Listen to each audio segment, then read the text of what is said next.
What do you want? What do you want? Do you want treats?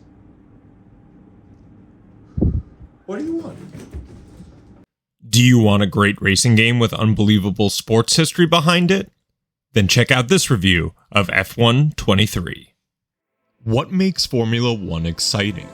Could it be the global race calendar? Maybe it's the technical marvel of the car's engineering. Or is it the pure craft of each and every member of 1,000+ person teams dedicated for the chance to win a championship? Formula One's excitement is not created by one singular action. It is woven by driver and by team, presented by backdrops of prestige and history, displayed by the reactions of team leaders in the crowd. With the lens of video games, I would call this atmosphere. And with that in mind, F1 23 delivers, and boasts amazing thrills, challenges, and endless hours of fun. F1 23 is a racing game published by EA.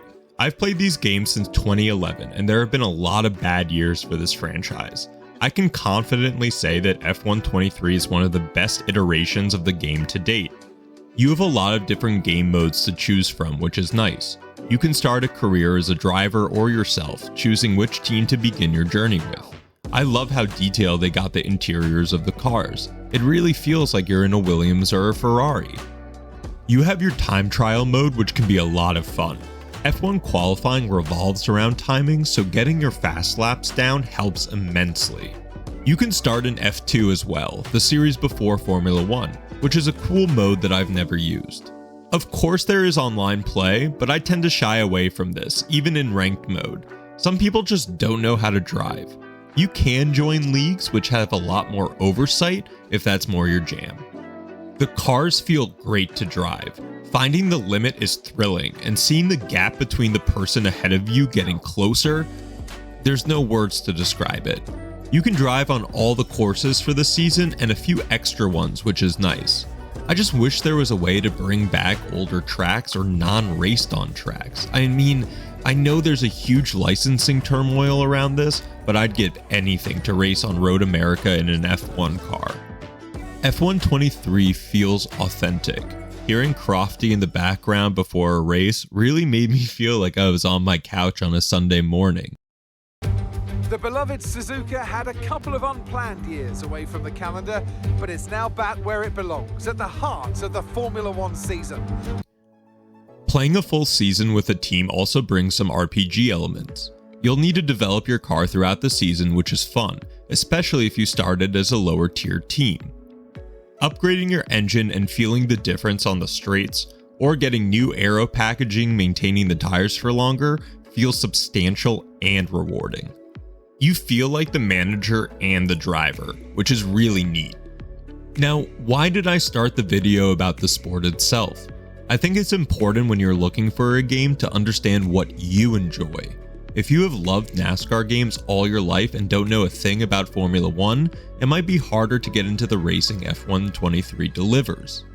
I started watching Formula One in 2012, and I was enamored by the speed of the cars on the straights, their agility in cornering, and when I saw how fast they were going, I had to understand what this was.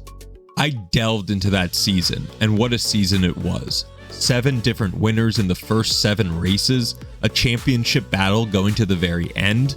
I still know the exact spot I was sitting in when Vettel got hit in Brazil.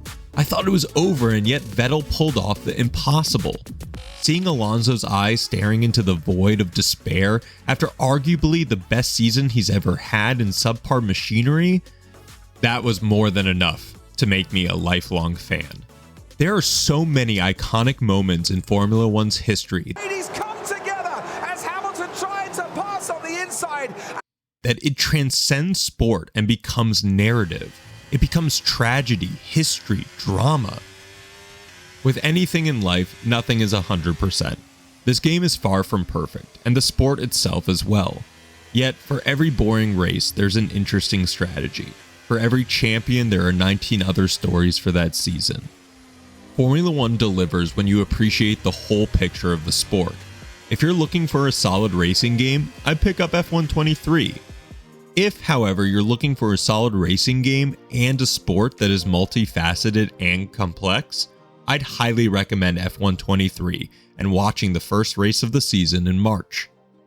Thank you so much for watching. I truly appreciate it. Please like and subscribe, and as always, see you next time.